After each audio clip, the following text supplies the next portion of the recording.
আসসালামু আলাইকুম, আশা করি সকলে ভালো আছেন। আজকে একটি মসজিদে এসি দেখতে আসছিলাম। এটা হচ্ছে 2 টনের একটা স্প্লিট টাইপ এসি। তো এটার প্রবলেম হচ্ছে আপনার এসিটা বেকার দেওয়ার সাথে সাথেই কিন্তু এসিতে এরকম ফেন্সে আইস জমে যাচ্ছে।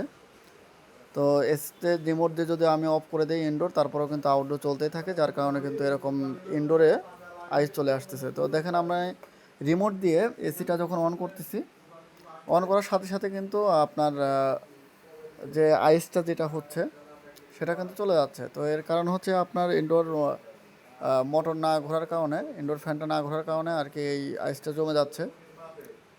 তো কী কারণে এমনটা হতে পারে অবশ্যই কমেন্টে বলে যাবেন।